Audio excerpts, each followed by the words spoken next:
PyeongChang. 평창 동계올림픽 대회의 개회를 선언한다.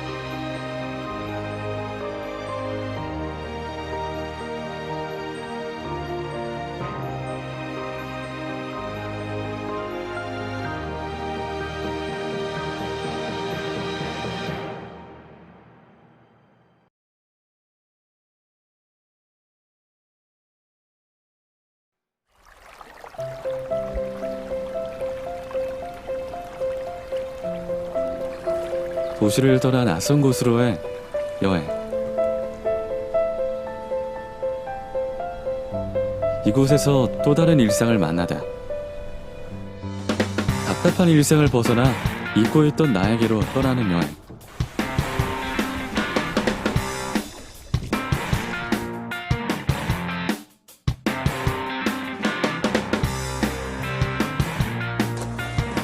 넘어지지 않는 도전은 아무런 의미가 없다.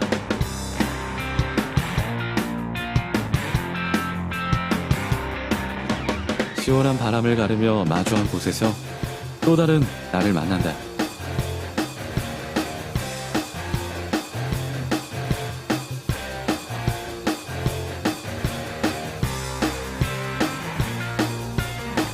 오늘만큼은 내 시선이 머무는 곳에 나의 속도를 맞춘다.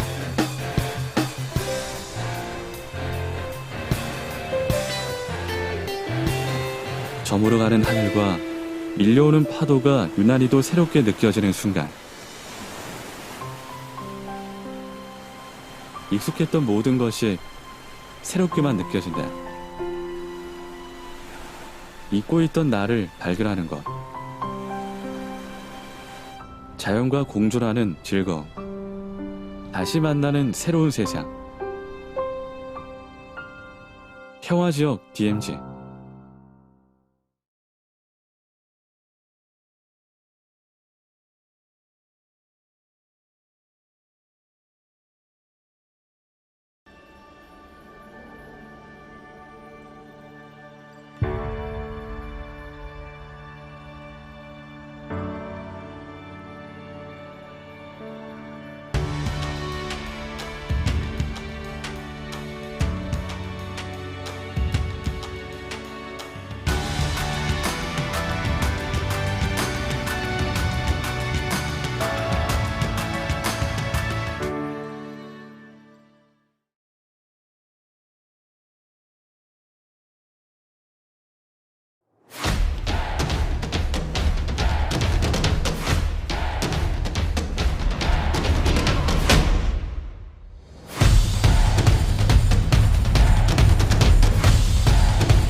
포스트 코로나 시대 K 뉴딜의 핵심, 평화 뉴딜의 새로운 청사진을 제시할 2021 평창 평화 포럼.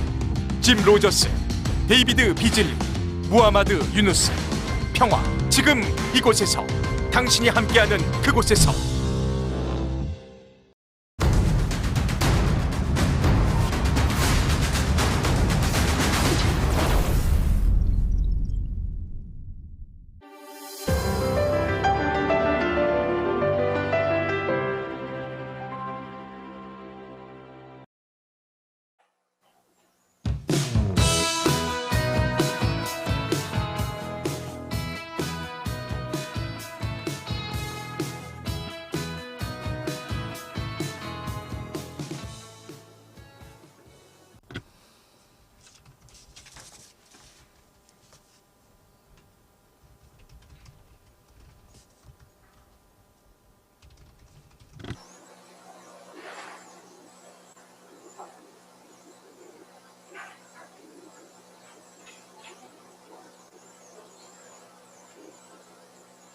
네, 안녕하십니까.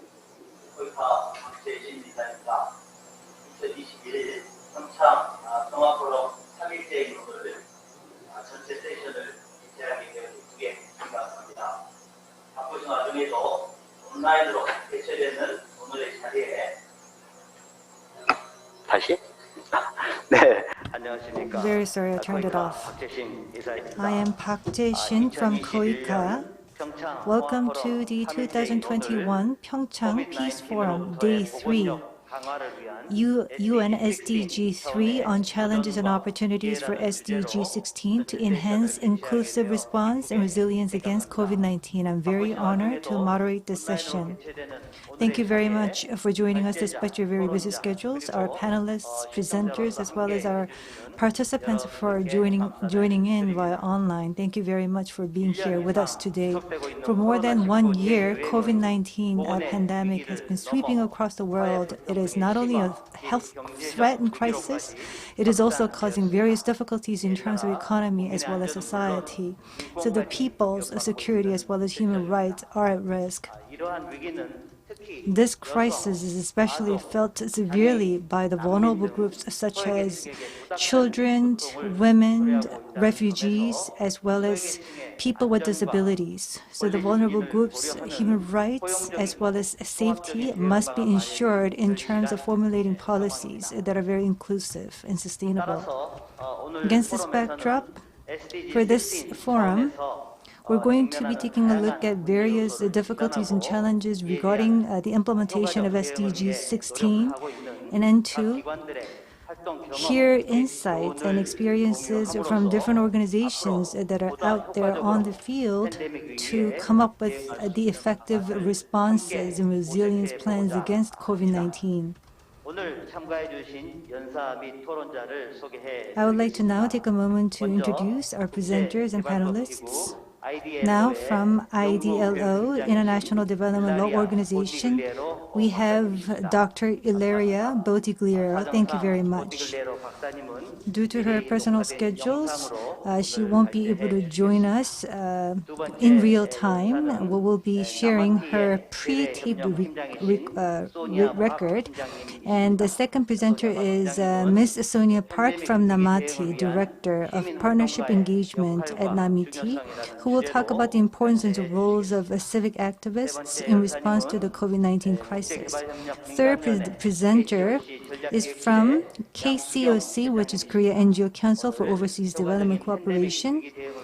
Soo-kyung Yang will talk about various measures for promoting cooperation between domestic NGOs and KOICA in crisis response. And last but not least, we're going to invite Mr. Son Sung-il, who is a team leader for business strategy and planning at KOICA. He will talk about basic directions of KOICA in response to COVID-19 in implementing SDG 16. After all four presentations are shared, we're going to invite two panelists, Mr. Kim Dong-ju from World Vision, and Ms. Jo Hee-kyung, who's from Child Fund Korea, for her views and opinions as well. Afterwards, from the PyeongChang Forum website, as well as from the YouTube channel, we will be receiving questions and comments from the online participants. Each presenter will be given 10 minutes to speak, and two panelists will be given about 5 to 7 minutes to share their views. All the presentations and discussions will be conducted in the Korean language. You can choose the language of your choice by clicking on the button at the bottom of your screen to listen to English interpretation. And if you have any questions, you can leave your questions on the platform, the PyeongChang website platform, and we will try to relay those questions to our panelists as well as speakers. Now, I'm going to kick off the session by first inviting Dr. Ilaria Botigliero for her presentation. Vice President, Director General of Strategy Planning, Director of Strategy and Policy Planning, distinguished panelists and colleagues.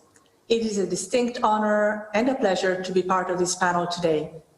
Recognizing the rich history of the PyeongChang Peace Forum, this year's theme on Peace New Deal alongside the United Nations Agenda 2030 and the Sustainable Development Goals. My name is Ilaria Bottigliero. I'm the Director of Research and Learning at IDLO, and together with IDLO's Director General, Ms. Jan Beagle, I warmly thank you for having invited IDLO to be part of this important conversation.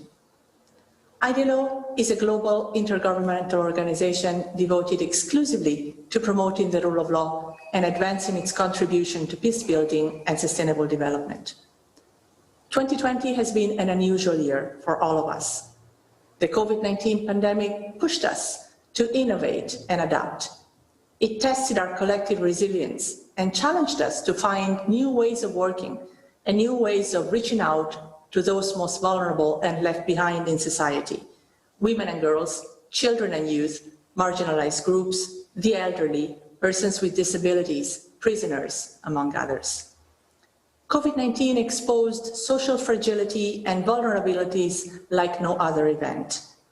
It exacerbated socioeconomic inequality, undermined development gains, rolled back achievements that had been made on the SDGs, and eroded public trust and confidence in institutions. Millions face food insecurity, loss of income, lack of social protection, shrinking space for civil society, and erosion of basic human rights, including a sharp rise in intimate partner violence and other forms of sexual and gender-based violence during lockdown. Building on over 30 years of practical experience in rule of law and access to justice, IDLO has acted quickly and redoubled its efforts to ensure justice and the rule of law enable an effective and equitable response to the pandemic and lead the way to a sustainable and inclusive recovery. To promote sustainable recovery, long-term responsiveness, resilience, and modernization of the justice sector, we have reoriented our work around three strategic priorities. These align well to COICA ABC program on COVID-19 by targeting a response and resilience with a focus on fragility, capacity, and cooperation. Our first strategic priority is strengthening the legal and policy frameworks for managing COVID-19 response and recovery and preparing for future global health emergencies. The public health emergency has shown that the effectiveness of government measures to contain the virus, build resilience, and ensure a just, equitable, and sustainable recovery for all depends upon the capacity of public institutions and their leadership to provide transparent, effective, and accountable actions in line with the rule of law principles. Through our field-based programs and operations, we have seen that rule of law-based responses can be powerful enablers of good governance, and they can help restore crucial precognitions for security, justice, and equality. Currently, we are collaborating with WHO and FAO to contribute specifically to crisis response and preparedness for future emergencies. In collaboration with WHO, we are working to strengthen domestic legal and policy frameworks on pandemic preparedness and response to public health emergencies. With FAO, we are working to mitigate adverse impacts of emergency laws and regulations on access to food, particularly for marginalized and vulnerable groups, women and girls. Experience has taught us that rule of law and access to justice cannot be put on hold during health emergencies. Justice systems have to remain accessible even during a pandemic, as their role becomes more, not less critical. For example, they serve to check and balance and constrain the misuse of emergency powers and the abuse of human rights, and provide protection for marginalized groups. Justice institutions also address corruption and provide access to remedies, which can literally spell the difference between life and death for those most at risk of COVID-19. Countries should continue adopting just and equitable legislative measures in line with state obligations to progress on economic, social, and cultural rights to support sustainable recovery and help build resiliency. These laws should include essential primary health care, access to quality testing, proven therapeutic medicines, and approved COVID-19 vaccines as global public goods. That said, it is also valuable to step back and look at a more holistic approach to sustainable recovery from COVID-19, one that addresses also interrelated challenges that cannot be tackled in isolation from one another. Despite the profound challenges it poses, the crisis also represents a unique opportunity to shift to greener, more resilient, more sustainable and inclusive societies. That is why, at IDLO, we have introduced climate justice as one of our key objectives in our new strategic plan. Our second strategic priority is mitigating the impact of the crisis on justice systems and justice seekers with a specific focus on those most vulnerable, women, girls, and marginalized groups, ensuring that no one is left behind. COVID-19 experience shows that public health measures and recovery efforts must be fully understood and supported before they can be successful. This requires citizens' participation in decisions related to their lives and health at local, national, and international levels. It is especially important that the perspectives and voices of women and marginalized groups are present in decision-making processes and integrated in the COVID-19 response. Because of physical distancing and other restrictions on movement, ensuring access to justice during the pandemic requires justice stakeholders to utilize information technology to allow remote access and virtual meetings. There is no doubt that technology and innovation can offer clear advantages in the context of SDG 16. Streamlining justice sector operations, and improving the efficiency, timeliness, and transparency of justice. Ethical challenges, however, must be addressed to ensure fair and equitable access to technology and to mitigate the digital divide that risks leaving the most vulnerable groups behind. A few examples. In Kenya, IDLO supported the development and delivery of e-justice tools, including transcription programs, archive systems, and payment modules to ensure the continued provision of court services throughout the lockdown period. Also, to ensure that the most vulnerable receive full attention, we have doubled our efforts to enhance justice for women and girls. Extensive lockdowns, confinement and quarantine periods, combined with added strains of financial distress, have exceptionally increased domestic violence and, more broadly, gender-based violence. All this is well documented. Yet, in a recent rapid assessment of 30 countries, more than half have taken no action on gender-based violence. Our own IDLO research, conducted in partnership with UN Women, confirms that the COVID-19 pandemic presents significant threats to women's rights to health and to life. COVID-19 response must provide comprehensive access to social, psychosocial, economic, as well as legal services to survivors of gender-based violence. Finally, our third strategic priority is supporting and investing in a culture of justice to protect the rights and dignity of people everywhere and promoting a renewed spirit of multilateralism. COVID-19 has revealed how addressing pressing global challenges requires international cooperation, support, and solidarity. As part of the SDG 16 community, it is clear that we must work collectively to tackle shared challenges, build resilience to common threats, and achieve the global goals. To be effective, COVID-19 recovery plans must integrate comprehensive good governance responses that extend beyond public health needs to respect, protect, and fulfill human rights.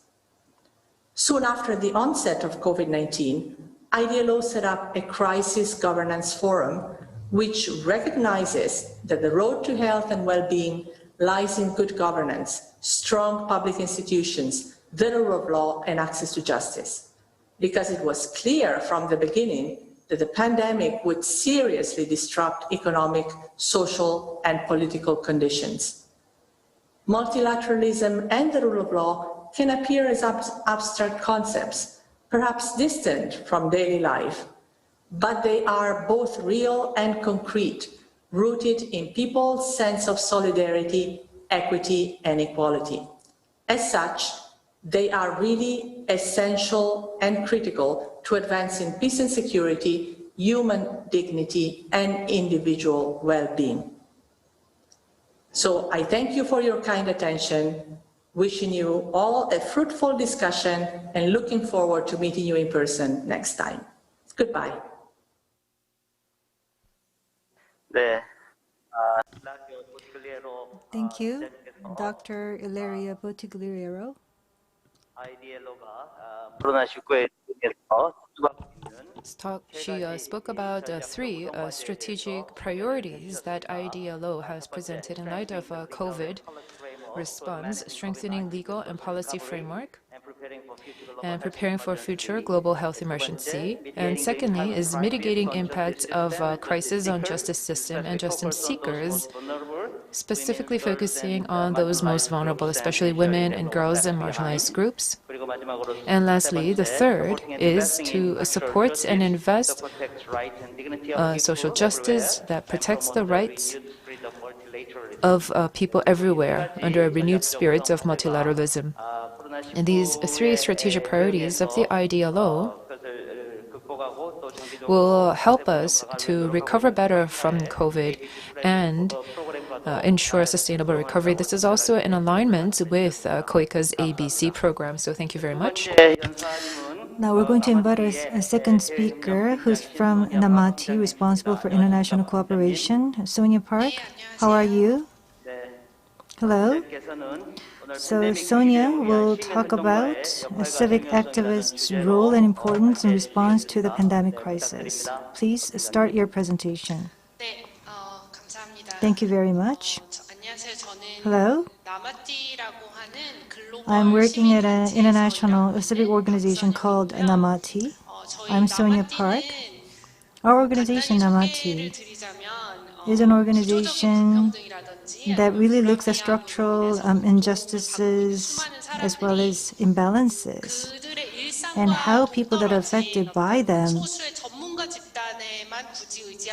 can be empowered by seeking assistance from people around rather than trying to seek expert advice from the legal system that is so far removed from their reality. So it is all about legal empowerment of the citizens. We're trying to make sure that people really have a good understanding about this legal systems. Know law, use law, and shape law. These are the slogans that we're looking to promote, and we call that legal empowerment.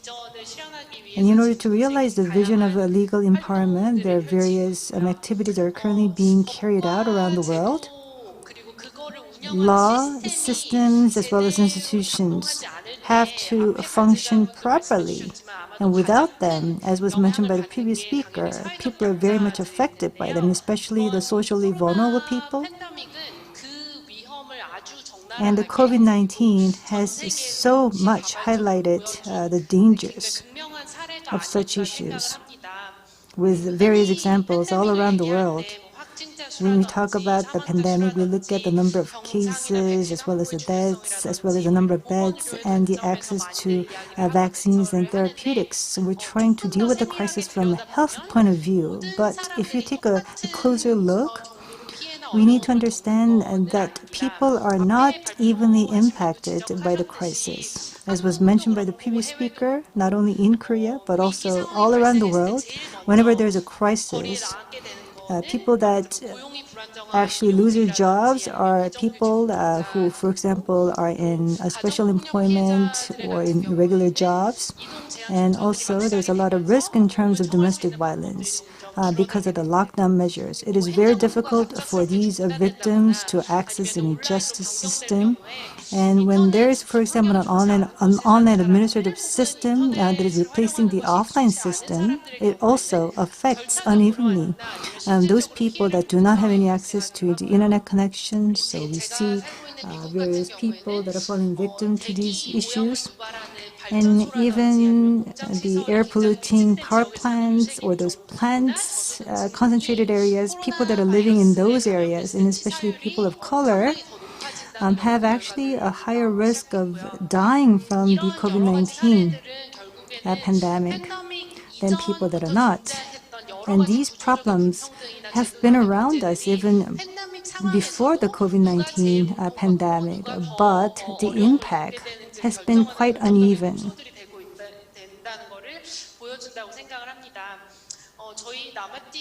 So our organization Namati, starting from last year, especially when we began to see the eruption of COVID-19 and with the lockdowns being enforced by various governments, we have this network that comprises 2,000 different organizations around the world, and we had conducted an emergency survey on them and how COVID-19 is impacting the justice system as well as the legal institutions, and what are some real life challenges to civic organizations that are working out there on the field.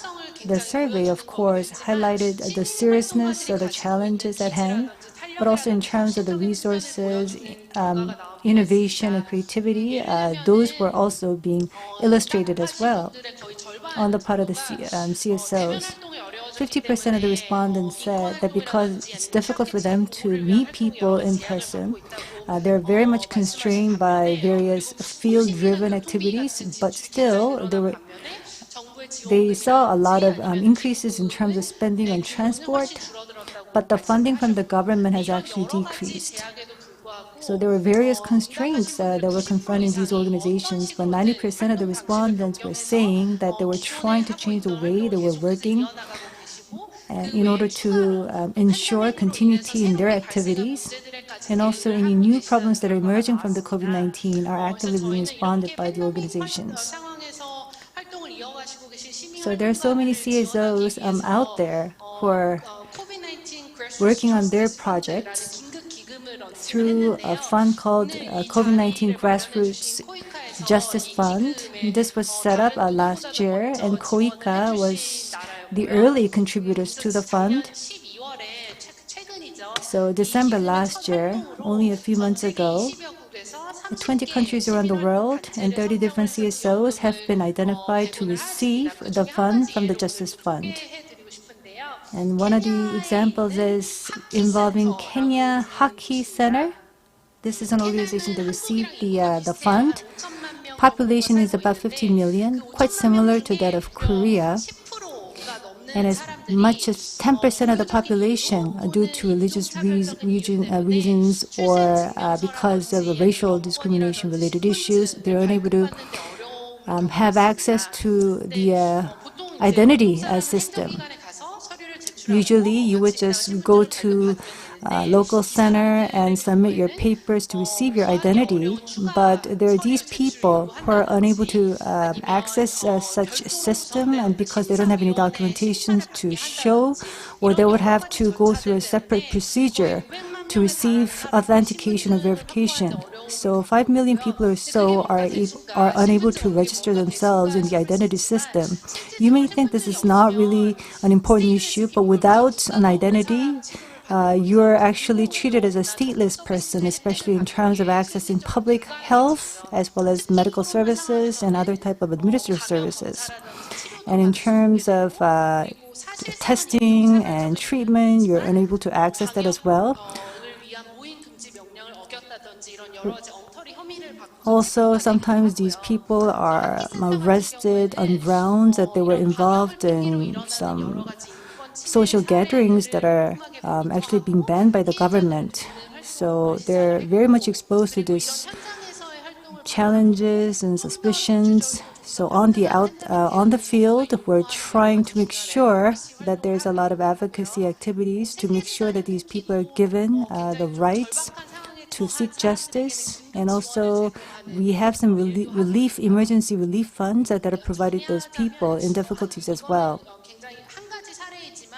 I've only taken a couple of examples to show But there are so many CSOs around the world who are trying to promote a democratic and just response in terms of COVID-19 actions, especially when we see these simultaneous crises that are taking place around the world.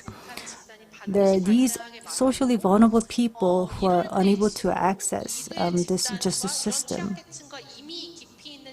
It is very important to work in collaboration with local community centers or hockey centers that are out there on the field who can provide a direct and relevant support for these vulnerable groups of people. And based on these experiences, at a policy level as well as a system level, we can make a more democratic and just response to COVID-19 and through advocacy activities.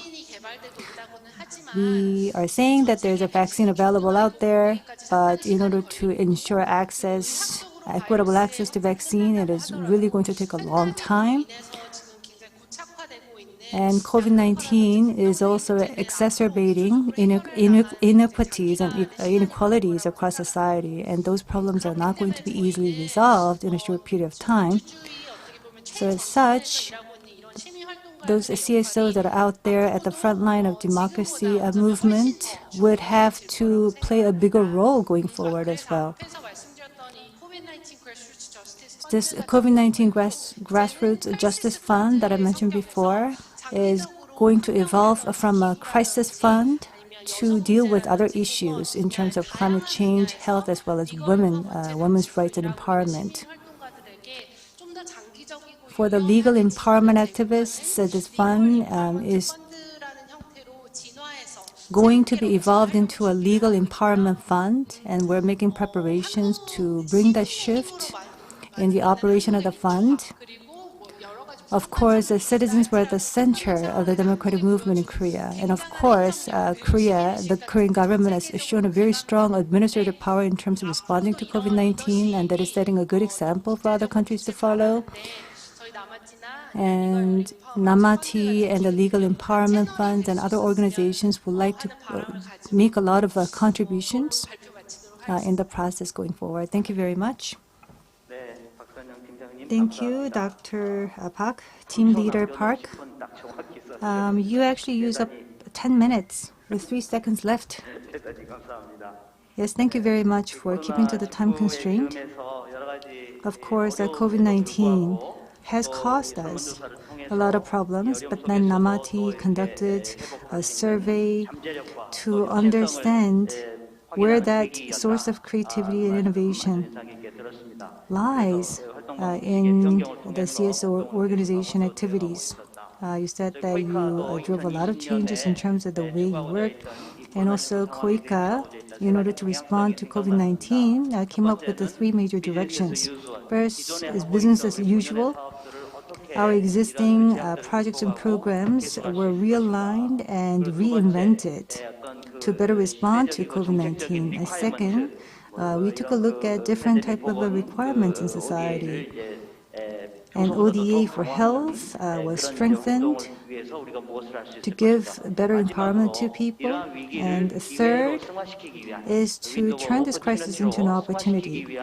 As a window of opportunity, what are some new initiatives that we can identify and work on? We understand that we went through a similar process last year to reinvent ourselves as well. And Namati and other CSOs, I understand, are confronting various difficulties, yet you're continuing on with your work and also taking a very innovative approach in implementing and strengthening your activities. Thank you very much, and I look forward to your good work as well, also as a citizen of Korea. Thank you. Let me move on to the next speaker, who is from KCOC, Yang Soo-kyung, who's the Director of Fragile Context and Disaster Management Team. Hello. And Ms. Yang is going to be talking about local NGOs and overseas NGOs and cooperation with KOICA for a more effective response to the pandemic. Yes, I am going to share my screen with you here.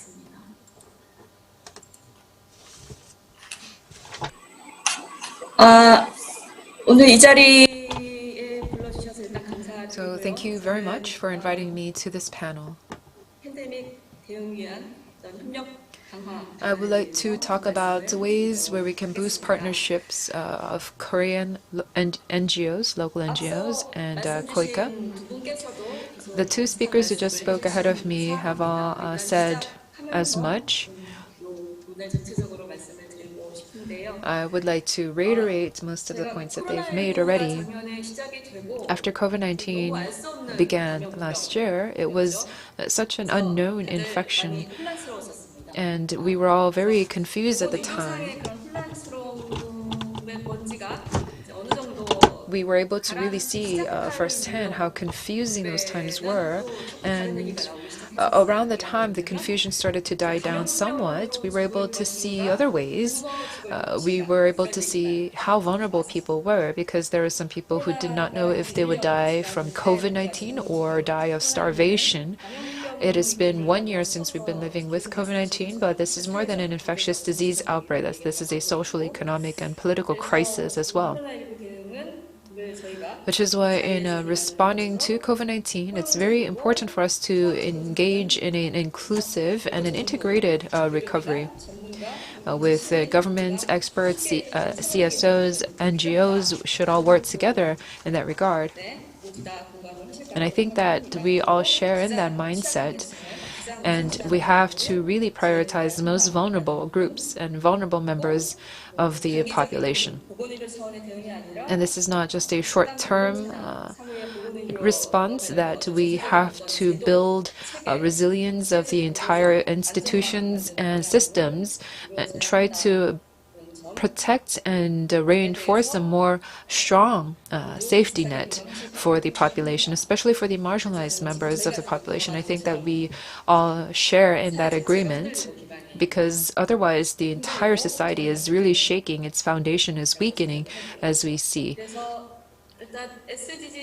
And so, based on SDG 16, we want to see how better, more effective we can be in pandemic response. In 2020, as we experienced the COVID-19 outbreak, I want to briefly tell you a little bit about how civil society responded to this outbreak. And based on the past experiences, I want to share with you what I think are important in the measures that we need to take going forward. The Korean civil society, as we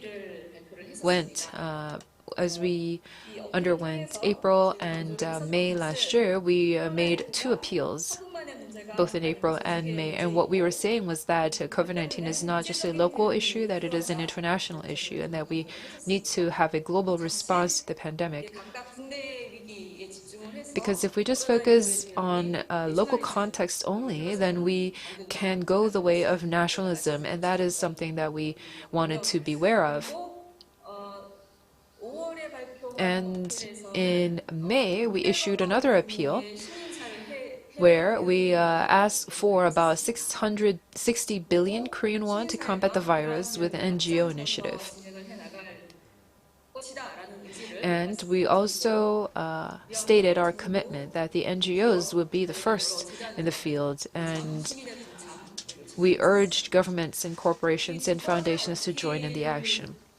These 2 appeals have been issued by us last year, and they are very important, and I think they're very relevant to the theme today, because it's here in blue. We really wanted to identify the most vulnerable, the most marginalized members of the population first. And we also wanted to work together with the local NGOs in the field in the most vulnerable countries and work together with those systems as well. So we wanted to be local specific and country specific. And we wanted to ensure the transparency and accountability through active communication. And we wanted to respond following internationally agreed humanitarian principles and human rights-based approach. And we wanted to secure special funding for humanitarian assistance and process of immediate support. And we wanted to consult closely with CSOs assisting developing countries to respond to COVID-19. After these appeals or these statements that we issued, we worked even harder in our response in the field. Because at the time, this was in April and May, we did not know a lot about COVID-19 infection. We wanted to understand better and know better to combat the virus. We wanted to understand better the situation in the different local contexts.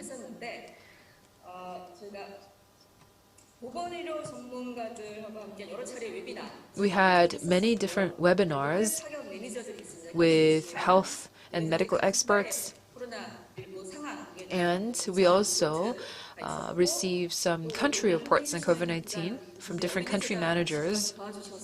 We also worked together with Child Fund Korea. Child Fund Korea also has chapters across the world, and so we also received some information from their chapters. And we also made use of KCOC radio to spread this information. And we also issued various articles and data sharing. This was the foundation for our response to COVID-19. We wanted to try to ensure a rapid and accurate and fact-based response to COVID-19, and this was very important for us. Many of the leading NGOs in Korea really worked very tirelessly in COVID-19 response. There are many represented here today: Good Neighbors, World Vision, Child Fund Korea, and Global Care, Africa Future Vision. Many of these different organizations worked very hard to build resilience against COVID-19. There are also more country responses, which I'm going to expand further later on, but I want to talk about the examples of Laos, Philippines, Cambodia, and Nepal.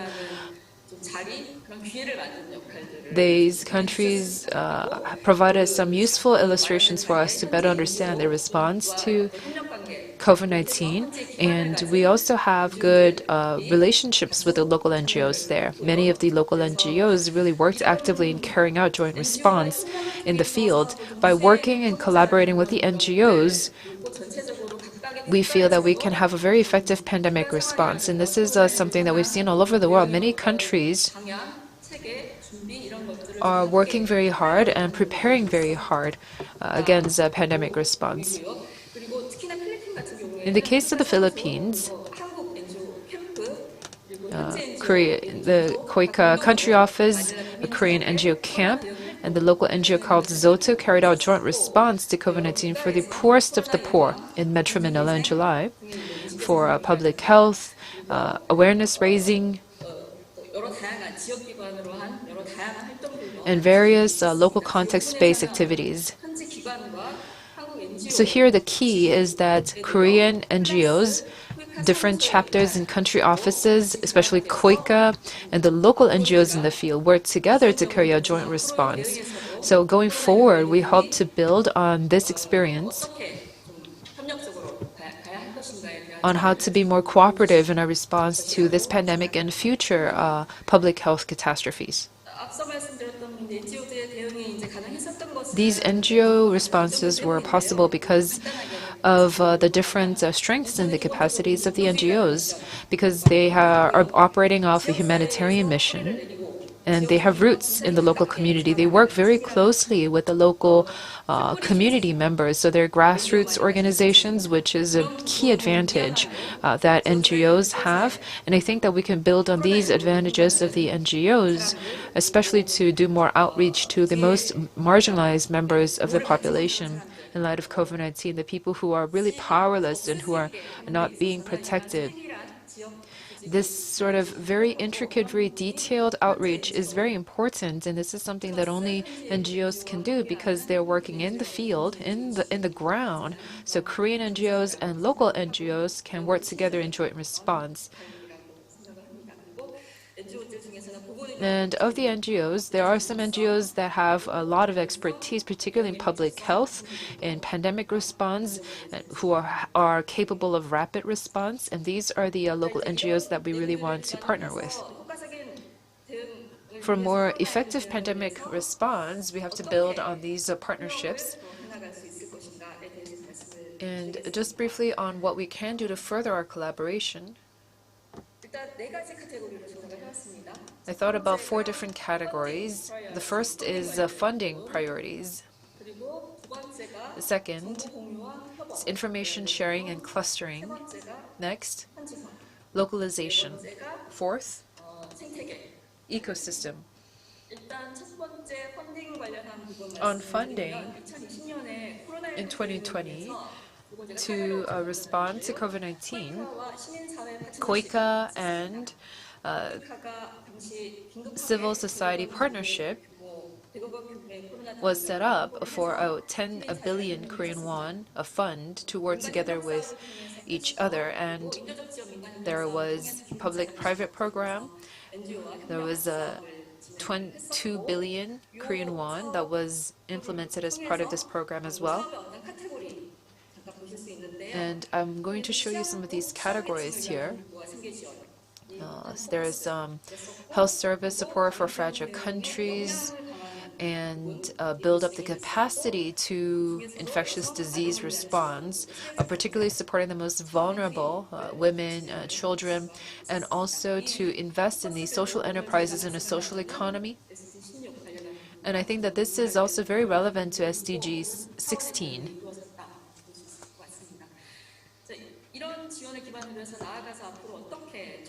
Based on this collaboration and this support, we want to go further to try to build a more robust and a bigger fund.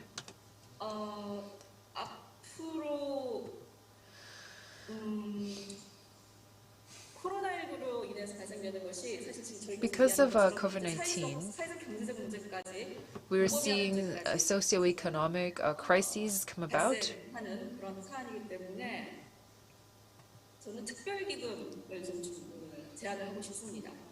And I would like to propose a special fund in that regard. The government and KOICA, NGOs, and other organizations can work together to design a special fund.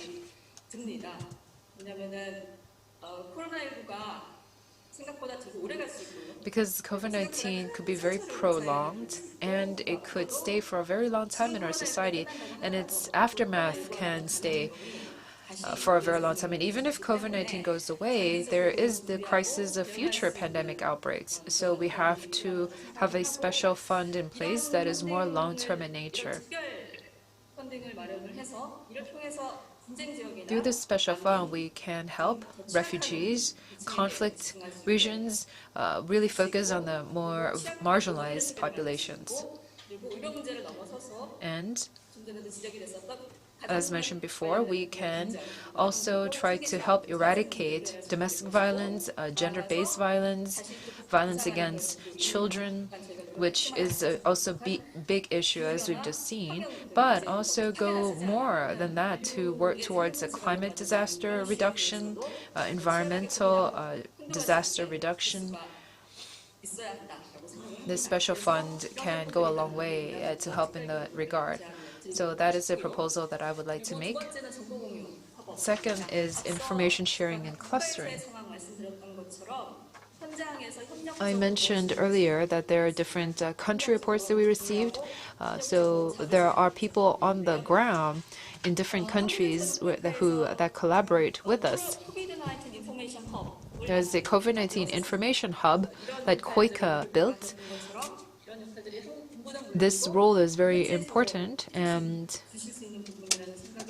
I think that this is something that other other countries can do. And this is not something that KOICA should do all on its own, but KOICA and other NGOs can work together on information sharing. This could be more systemic and be more concrete. And it would help if we can come up with a mapping system to identify geographically who is doing what where, and what kind of activities and programs are currently ongoing. And if we can share that very accurate information with one another, then we can better respond to COVID-19. And another idea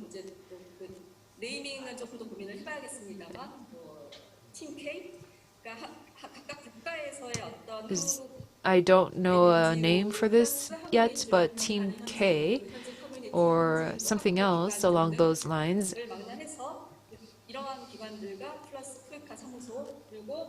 that the KOICA office, the government, NGOs, local NGOs, maybe one point person from each organization could come together in sort of a control tower organization, a control tower group that could assist in the operations of all of the stakeholders.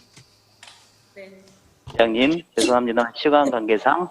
I'm very sorry, but I can only give you 1 minute. You will have to wrap up. So thirdly is localization.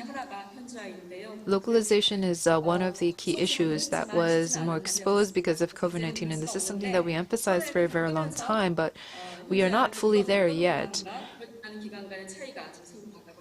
I think there is a big gap between organizations that was exacerbated by COVID-19. So I think that we have to build on the partnerships as well as individual programs. We have to move towards and focus on how to strengthen local capacity. And putting local NGOs and people in the center of project creation and management, and also in the center of advocacy to speak out for themselves for a social and medical system setting.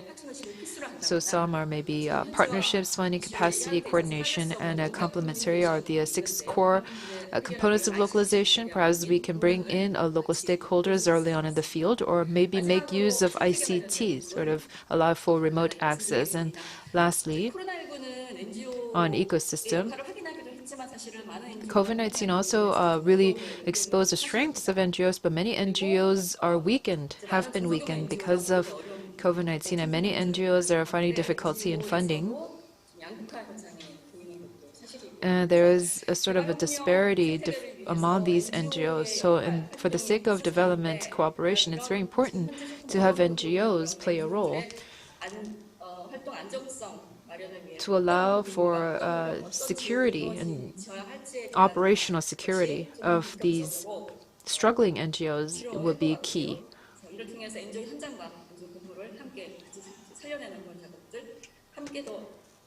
So we would have to work together as a community to make that possible. In terms of development cooperation, it is very important for us to work together, especially in responding to COVID-19, that we have to work together.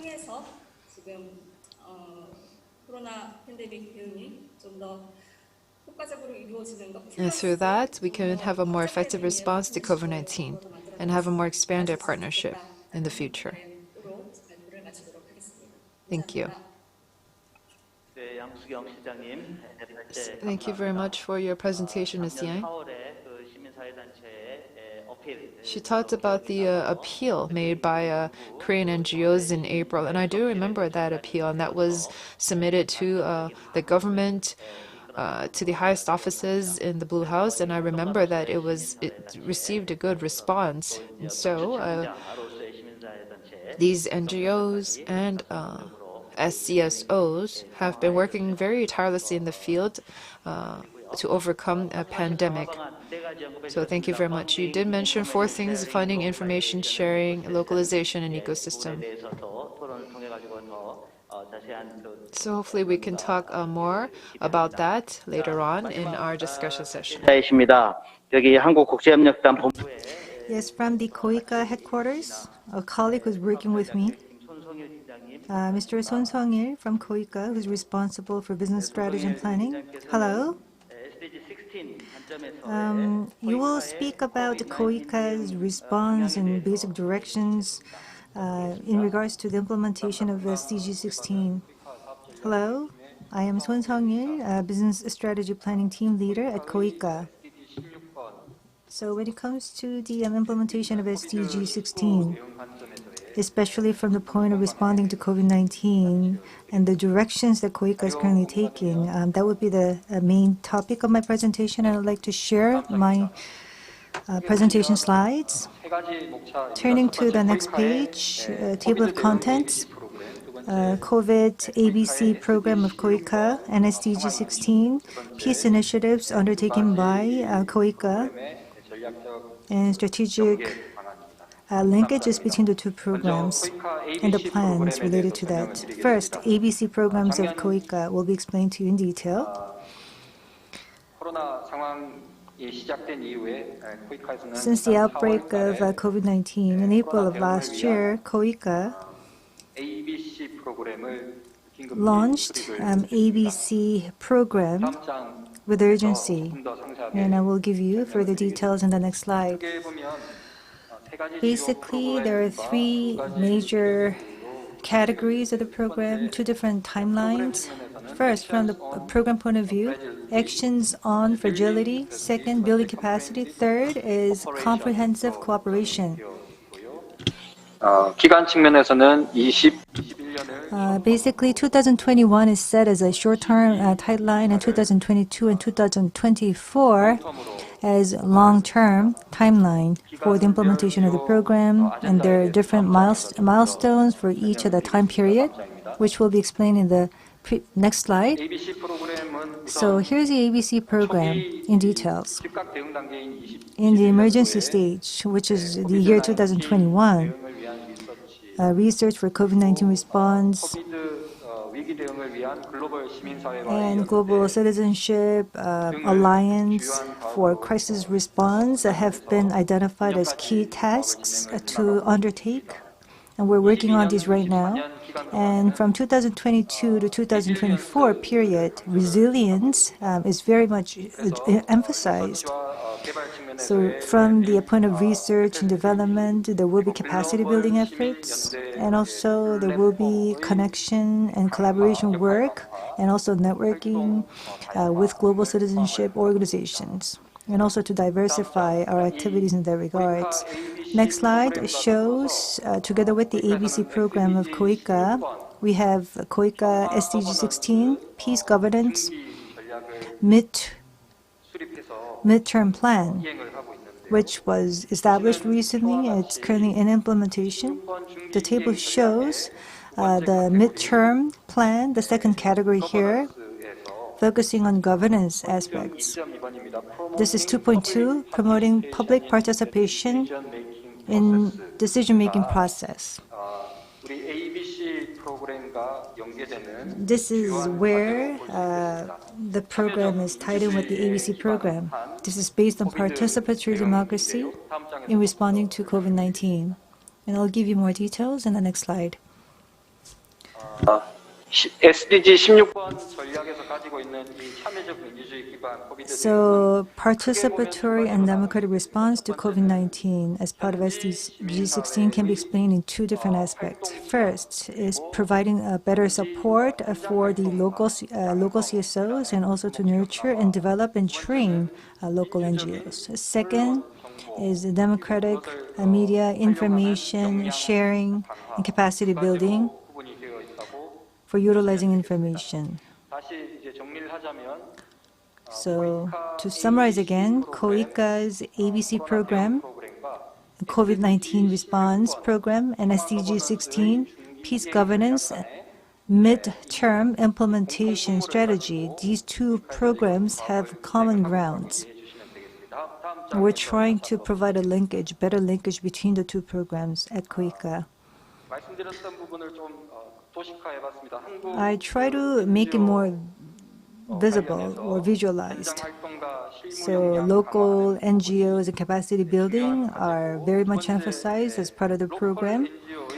And also local NGOs, localization support, capacity building support are also stressed. And to carry out these programs, we're very much trying to strengthen the capacity of the NGOs by providing trainings, workshops, networking activities, and also identifying and exploring other relevant projects. Next slide, please.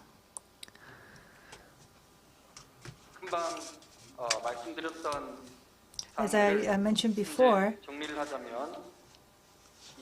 what we plan to do is as follows.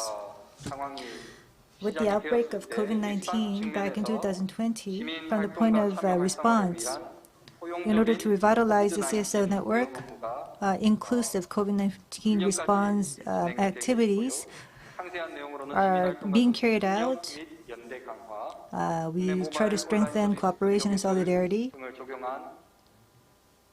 and utilizing different online systems to provide better, more robust local support and assistance. And also from the point of resilience, we'll try to work on institutionalization of cooperation between the government and NGOs to strengthen resilience of local communities, and also providing better support and inclusive institutional-related improvement activities for the vulnerable societies.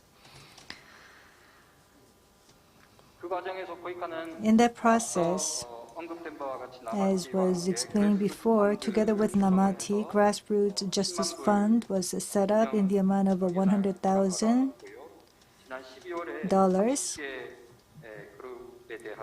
As of December last year, 30 organizations were identified to receive the funds. So a detailed funding plan was developed.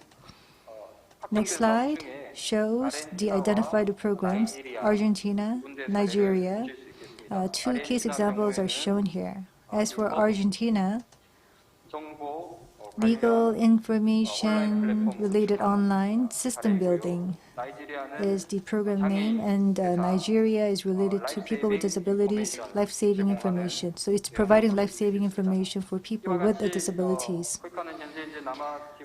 So KOICA is working in close cooperation with Namati in order to strengthen partnership with other CSOs around the world and carrying out our programs and activities. Last page is a summary. Our next steps. We'll focus on capacity building for the government and CSOs through better systematic support. Inclusive institutionalization related capacity building will be carried out, and also based on local participation, platforms will be operated, and related activities will be disseminated so that resilience can be better built among citizens. Thank you very much. That concludes my presentation. Yes, team leader, Mr. Son, thank you for the presentation. So KOICA last year in 2020 launched a program called ABC with the development cooperation partners in their response to COVID-19 and also building back better. KOICA has been exploring various ways to promote better cooperation.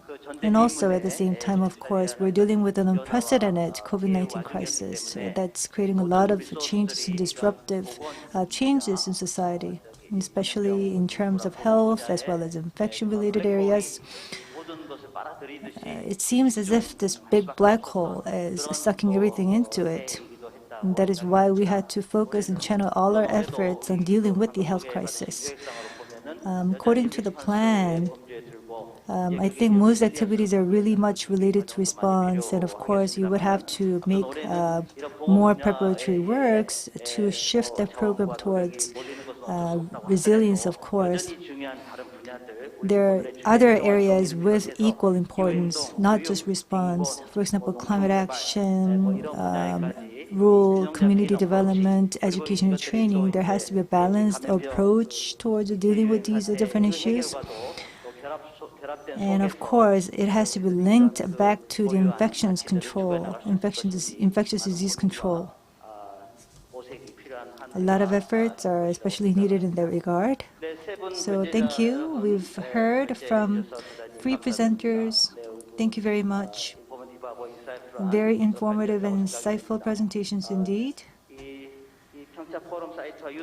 And PPF website and YouTube channel will also receive questions from online participants. But before we open the floor, we'll listen to our 2 panelists, Mr. Kim Dong-ju from World Vision, who is a team leader for international relief.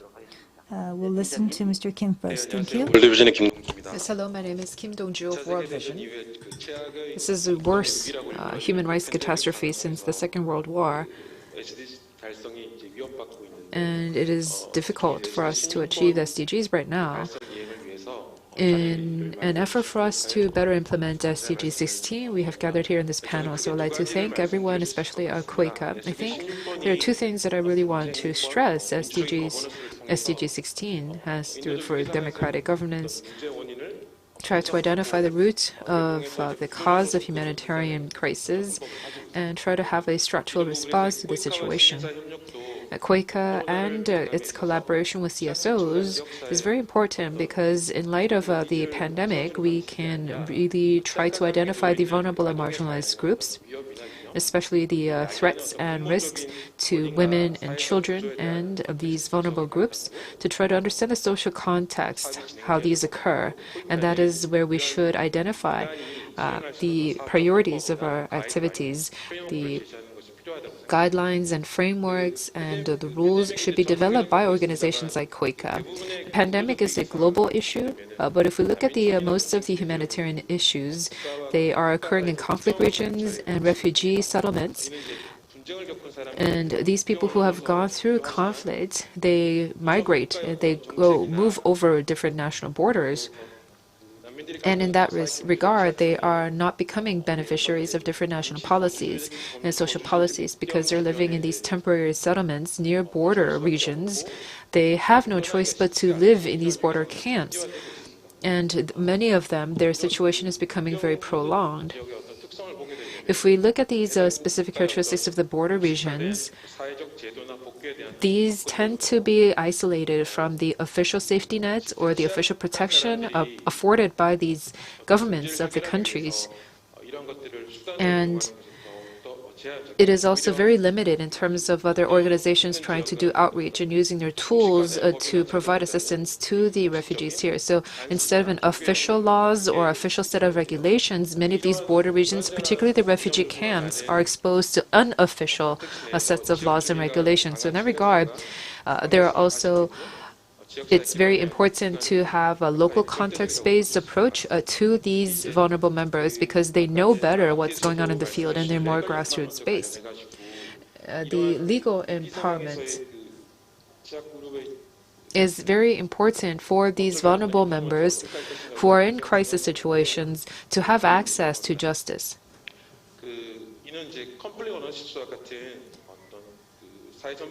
So these social structural issues and these social structural systems have to be granted access. They have to provide access to these vulnerable members, and these guidelines and the frameworks should be developed to try to facilitate this kind of access. And they have to be properly applied to these vulnerable members and the CSOs that work with these vulnerable members. We have to try to help this go beyond being just simply good practices, but to become best practices. And through that, the SDG 16 goal context can be better applied and better expanded. And this would be a very good learning experience for the CSOs and NGOs in the field. The ABC program by KOICA is a strategic program, and it's considerate of SDG 16. And this can be tied in with the efforts of other NGOs and CSOs. As has been mentioned, the COVID-19 humanitarian support, many CSOs using funding and IT support are providing a new sort of more creative humanitarian assistance. Peace and human rights are some of the core items of SDG 16. If there were a checklist or a set of key guidelines, I think that would have been very helpful for CSOs and NGOs to use while working in the field. So that is the first thing that I wanted to say. And while we are seeing these new vulnerabilities come about, in responding to COVID-19, there are these secondary crises that are coming out of COVID-19, and NGOs and CSOs in responding to them. I think it's very important that their capacity becomes more systemized. As has been mentioned by the director of NAMATI, it's just practices has been mentioned. In a crisis or disaster situation, when there is a big risk to human life or to the environment, and this goes beyond the individual capacity to handle this, and there is actual insecurity, the vulnerability can be more aggravated. COVID-19 is a very complex disaster, and for this, the potential for the exacerbation of the different layers is very high. For example, there is inequity in the access to different government services or justice services.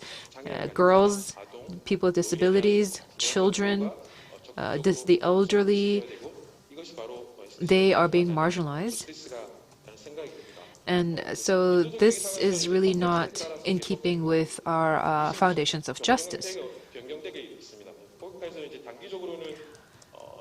For KOICA, in the short term, they are trying to use existing projects and focusing on pandemic response and disaster relief.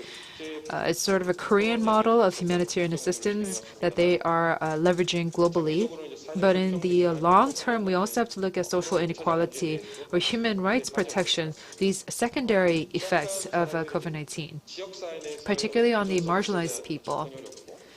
When they have no access to the local community, they mostly have only to rely on the care of the home.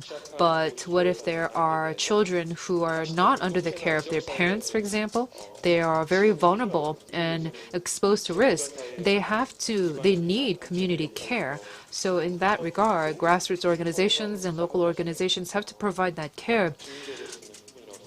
And I think that can provide expanded support to these children and to these groups. But under COVID-19, there's limits to our movement, and it's very difficult to do case management properly. The individual capacity is being very downsized in that regard. And we're seeing urban poor or street children or domestic violence and gender-based violence that is really spilling out into the community. So this is not something that a single organization or different individual caseworkers can solve on their own. So this requires a systemic effort. World Vision is also working very hard to try to curb the expansion of these risks, to try to raise resilience and raise capacity and engage in multi-sector services and support to vulnerable groups, especially in our case, towards children. We are developing remote projects because of COVID-19 movement restrictions. And this, I think, is going to be a long-term, these remote services. So that is also something we have to think about. Thank you very much, Mr. Kim Dong-ju of World Vision. Last year, for a year, we've gone through an unprecedented crisis, a global pandemic, and we've been really trying to come up with an urgent response, a timely response to this, and I think that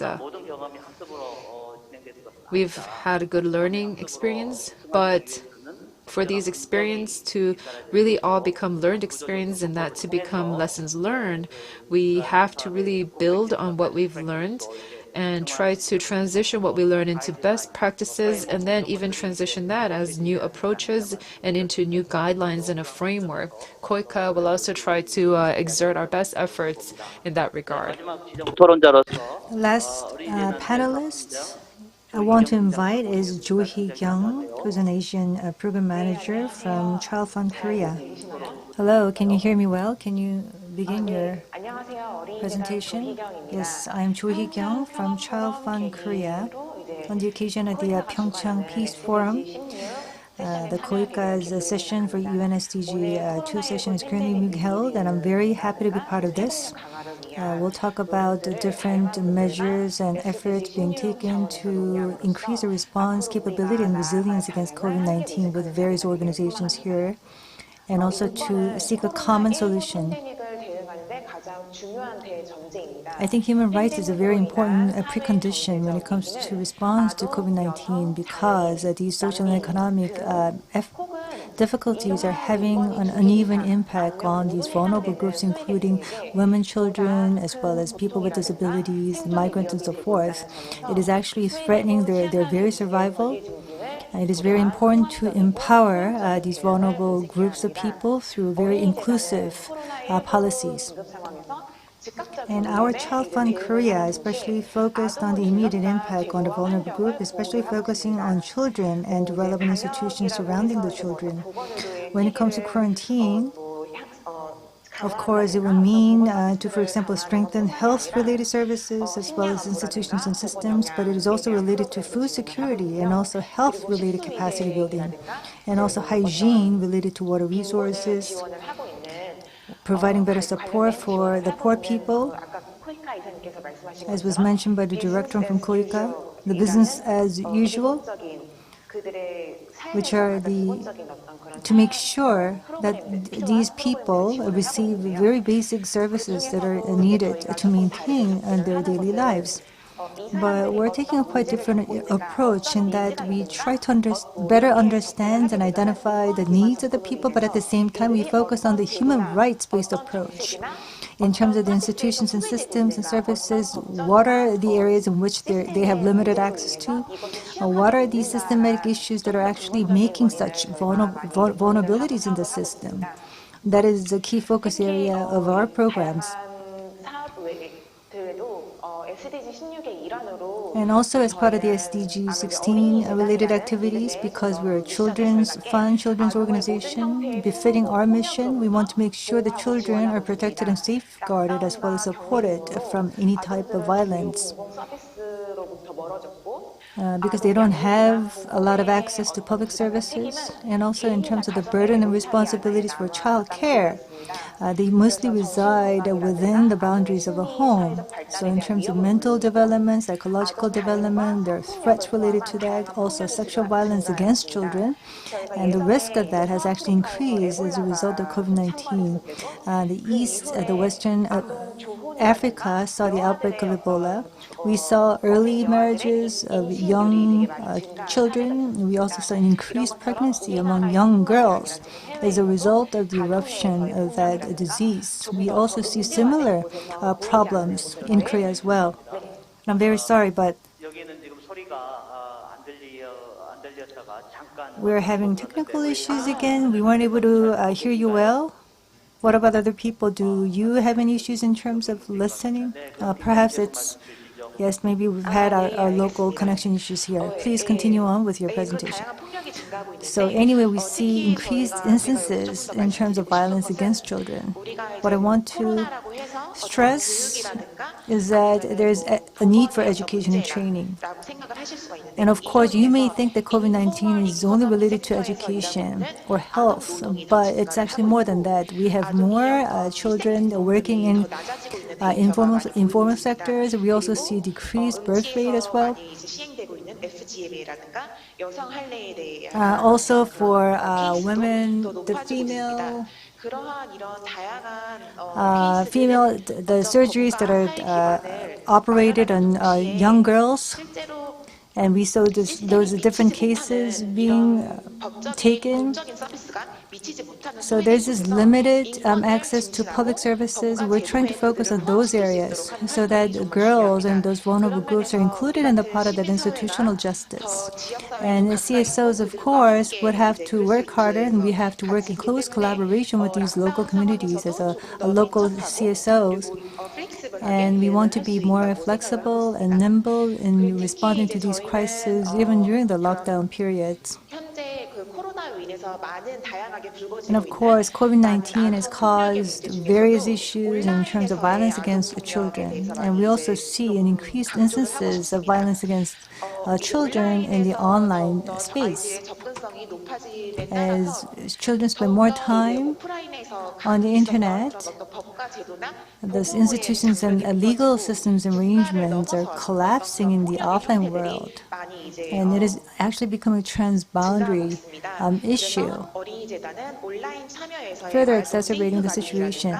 So children's safeguarding in the online space or sexual exploitation in the virtual world, those are the areas that we're focusing on in terms of responses. Of course, we had the nth room violence issue as well as child exploitation and child abuse case recently that led to the death of a girl in Korea.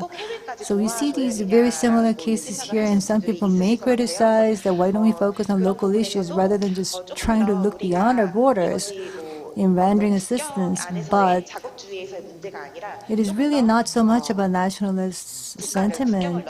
It is really, we have to take a wider approach in terms of addressing this issue, and I really call upon other NGOs to come together as one. Well, the weakest chain, we have to always focus on strengthening the weakest chain of the system, because this health system actually completely transformed and changed our daily lives. And this COVID-19 infection, which weakened systems in weak countries, it is actually affecting all the countries around the world. So we have to strengthen the weakest link in the system of the chain, and all these stakeholders, including the NGOs, have to come together in a better spirit of solidarity. This health and medical related systems that we're undertaking in response to COVID-19, or food hygiene as well as water security, of course, they're critically important as well, but we really have to better protect those socially vulnerable people that are really not so seen in our activities. Thank you, and I will close with that comment.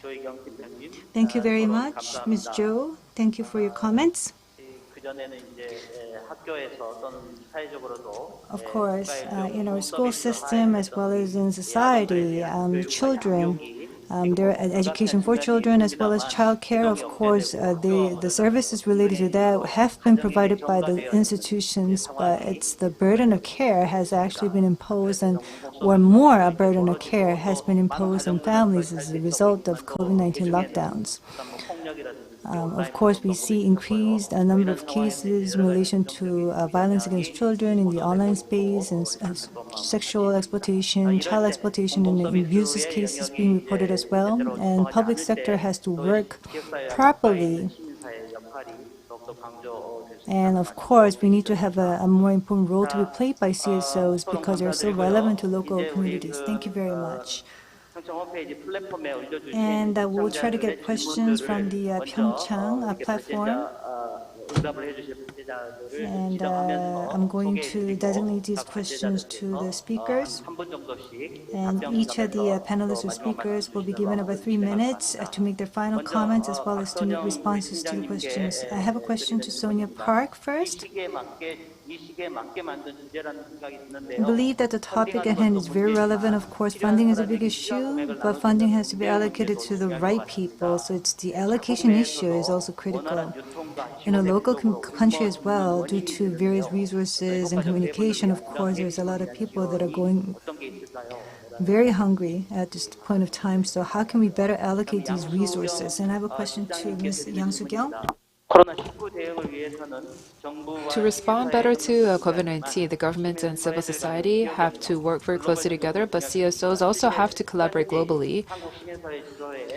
Korean NGOs, have there been any success stories of them providing emergency assistance to foreign countries, and what role can the Korean government play? I'm very sorry, but I've been having a network error, some connection issues. I was not able to hear the question. Okay, so I'm sorry about the audio. Okay, this could just be my issue, but you cannot hear me very well.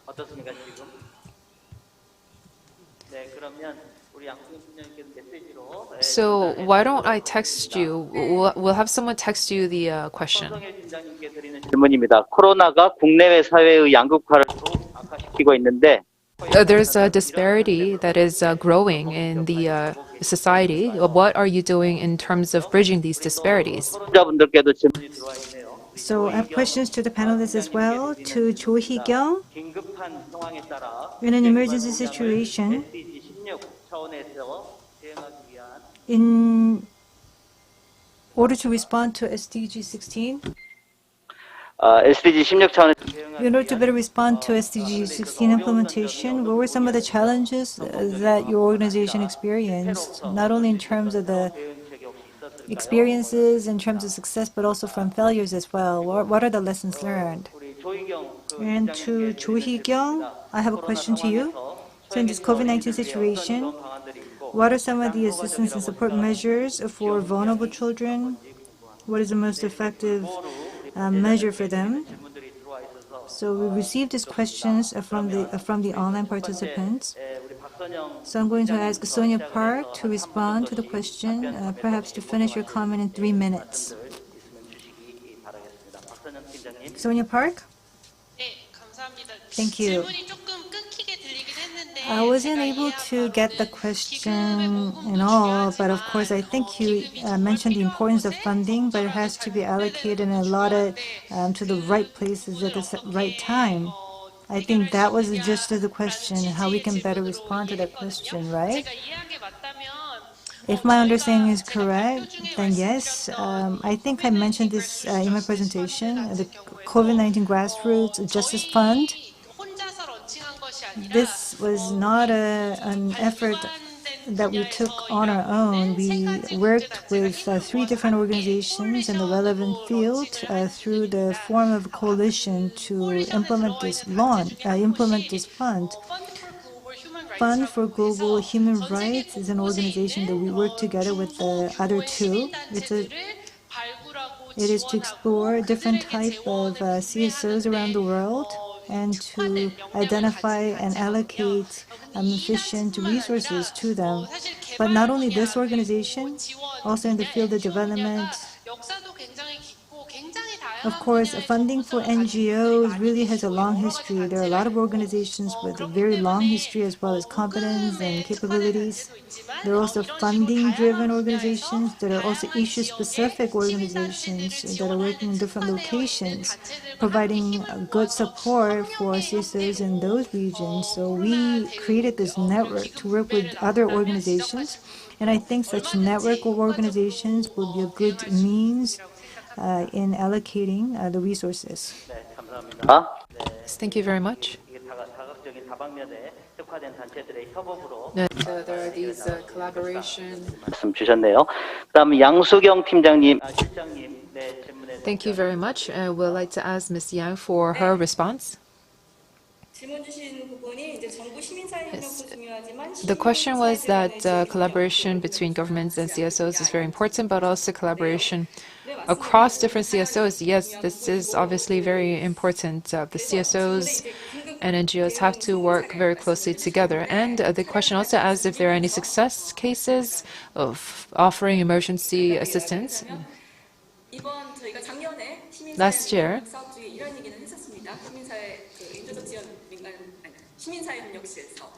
the CSO Cooperation Office tried to promote a consortium, and this is something that was spearheaded by KOICA. And many organizations thought about different ways to engage in cooperation measures, and one of them was the Mekong consortium. So 3 organizations went to work together in the Mekong region to provide joint response to COVID-19. So this was a very successful story. Hat, World Vision, and another organization. I think these 3 organizations worked together.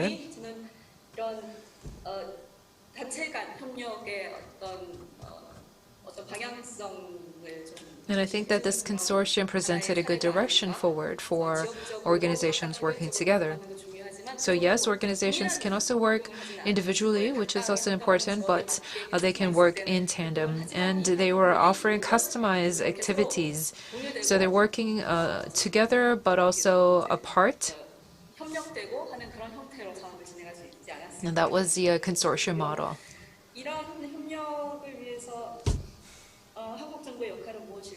And what is the Korean government's role in this? was part of the question as well. I think, as I mentioned before, it was KOICA who set the foundation for us to even begin this consortium. So KOICA provided this big framework for the CSOs to engage in this consortium, and that was a very big role that KOICA played. And that is why we would continue to urge the government to do something like that when they come up with this project framework to allow for wide-ranging collaboration from different NGOs, and that would be very helpful for us, for the government to lay this stepping stone, a sort of a framework for us, which is what KOICA did. And KOICA did not do this alone. When they came up with this framework, they worked very closely together with NGOs and communicated with NGOs to come up with this framework. So to engage in this constant communication on the part of KOICA with different NGOs has also been very instrumental in these efforts. That is all. 감사합니다. Yes, thank you very much. We often talk about CDC here: communication, cooperation, and collaboration. So the 3 C's that we have to engage in communication and collaboration and have that move forward towards more cooperation. So this is the foundation of our work. 우리 Next to Mr. Son, could you respond to the question? So the question was related to polarization due to COVID-19, the situation that is only getting worse, and whether there are any roles to be played by KOICA. So on the issue of social polarization or inequalities, of course, we looked at the vulnerable groups as well as marginalized groups in terms of SDG 16 projects. KOICA as a whole is really much focused and dedicated on dealing with the vulnerable group issues. Especially, we've seen polarization issues only worsening in various partner organizations since COVID-19, and public service systems would have to be continuously strengthened. And at the same time, because polarization is only getting worse, and there are people who are directly hit by the COVID-19 crisis, citizens and organizations that are in difficulties. We're trying to identify who they are so that we can provide them with custom-tailored support. The central region in Sri Lanka is a tourist destination. The travel industry, tourism industry is very big, and most of the income for the local community comes from tourism. But due to COVID-19, the local community economy is in difficulties. The citizens are really having a hard time there. So 2 different provinces over there were identified together with Habitat organization to build resilience of the local communities. Basically, to respond to COVID-19, health, basic education programs, as well as local community development and economic self-resilience and assistance were considered as important factors in planning for the program, and the program will begin from 2022. Another example is that we're working with other cooperations, taking a similar approach to focus our support on those hard-hit local communities. Lastly, once the COVID-19 situation is come under control, in terms of identification exploration of programs, there were, of course, the local issues to be considered due to logistics and transportation, and sometimes we have to seek support from international organizations in dealing with those issues. And as was mentioned before, we have these domestic Korean NGOs who are really asked to work more closely with KOICA in responding to the needs of local communities. We really have to go beyond the current way of cooperation. We really want to be actively engaged with local NGOs in better supporting our communities. Thank you very much, Mr. Son. So how to deal with polarization issues, inequalities. Of course, KOICA is taking its own initiative and also working together with other citizenship organizations, CSO organizations to respond better. Mr. Kim? What were some of the challenges and success stories and some lessons learned from the challenges in responding to SDG 16 and trying to implement SDG 16? Can you restrict your comments to about 2 minutes, please?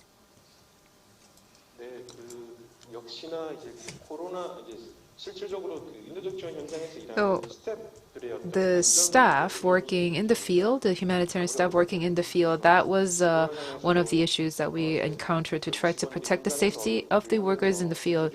So in a COVID-19 pandemic, we had people working as part of the KOICA in humanitarian assistance relief to provide assistance to Rohingya Muslim refugees in the field. And in engaging in these projects, some of our workers actually became infected by COVID-19 virus. And in some of the refugee camps, there were many restrictions getting in, and there are these guidelines and social distancing rules restricting the movement and restricting the number of people who could be together in the same room. But because we had to execute and implement our budget within the time frame that had been stipulated, it was very difficult to try to have these effects. These humanitarian assistance needs continue to evolve. So for example, for these women that we had to help, there were these women's shelters, and we wanted to provide education on raising awareness on gender equality and etc. We had set up a center and we had set up a shelter, but because of COVID-19, we had to change around our approach. Instead of having people come into the shelter and come into the center, we had to do remote outreach instead. We wanted to try to keep our vision and mission intact, but we had to change around our operation and change around our approach because of the pandemic.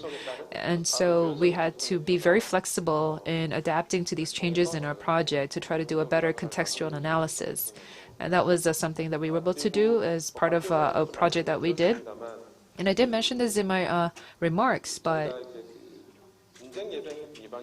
we want to do conflict prevention and peace building. This is something that SDGs and WHO also say this, but in all levels, the engagement and participation are so important. World Vision also understands the importance of child protection. We internally feel that there is not many of these capacity building exercises, and we hope to build on some of these weaknesses to try to expand on them and have that apply to our projects. And what I want to say is that there are these policy issues surrounding different projects. We want to tie them in with advocacy efforts and allow for more citizen engagement and citizen participation, because those opportunities are very important. Yes, thank you very much, Mr. Kim Dong-ju. We are 3 minutes past schedule, but we have one last speaker remaining. So with your understanding, we'd like to hear from her remarks and then conclude the session. And Ms. Choi Kyung from Child Fund Korea, especially targeted support for children from vulnerable groups of society, vulnerable families. Can you respond to that? Of course, COVID-19 has caused a lot of problems on one hand, but also brought a lot of opportunities, especially because of online opportunities are really out there. So people in these neglected communities could actually have better opportunities by connecting to the online system. The UNGA, as well as government-related organizations, the meetings engaged children from all around the world to listen to their voice. We had a lot of opportunities for listening to the voices of children. And in the process of decision-making, and we, for example, had the engagement of the children, and of course, We want to have a better engagement with children going forward. I think that's going to be very important. And of course, we have to take a long-term approach, not just a short-term approach in improving the systems. We have to give a better enabling environment to build resilience in local communities and their families and their institutions, and legal systems would have to be improved so that it could have a better long-term effects. Thank you very much. I will end with that comment. Thank you, Joe, for your comment. So from the forum today, looked at the various ways in which we should seek changes in our project implementation, better respond to the post-COVID-19 era. Also, there was an emphasis on partnership, strengthening partnership for the implementation of SDG 16 by working very collaboratively with the local CSOs. We all understood the importance of a local partnership.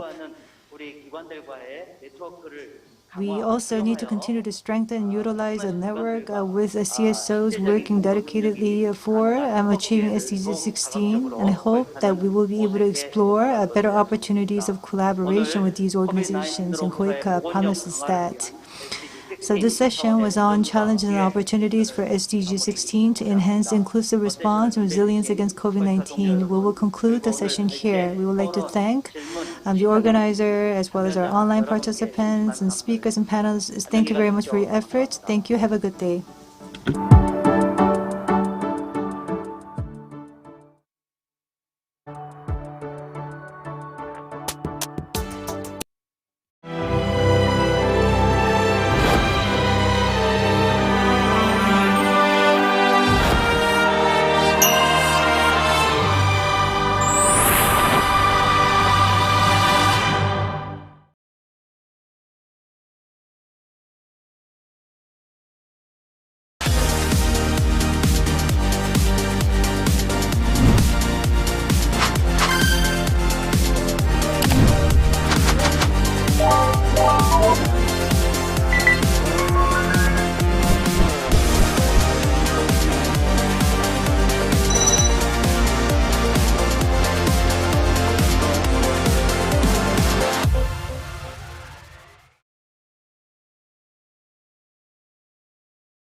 PyeongChang.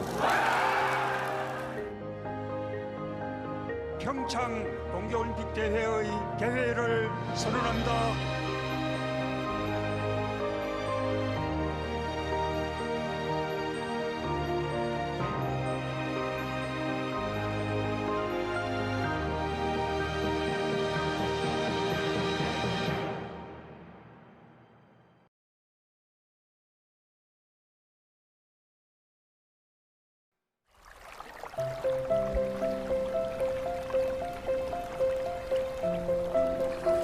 도시를 떠나 낯선 곳으로의 여행. 이곳에서 또 다른 일상을 만나다. 답답한 일상을 벗어나 잊고 있던 나에게로 떠나는 여행.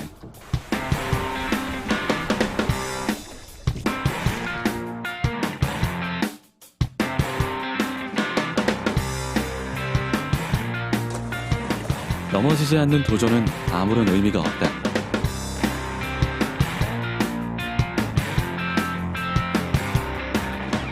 시원한 바람을 가르며 마주한 곳에서 또 다른 나를 만난다.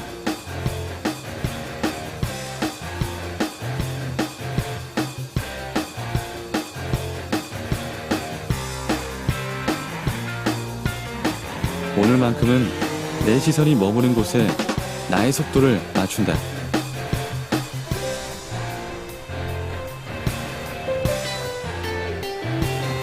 저물어가는 하늘과 밀려오는 파도가 유난히도 새롭게 느껴지는 순간, 익숙했던 모든 것이 새롭게만 느껴진다.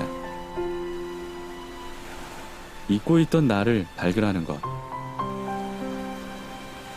자연과 공존하는 즐거움, 다시 만나는 새로운 세상. 평화지역 DMZ.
포스트 코로나 시대 K 뉴딜의 핵심, 평화 뉴딜의 새로운 청사진을 제시할 2021 평창 평화 포럼.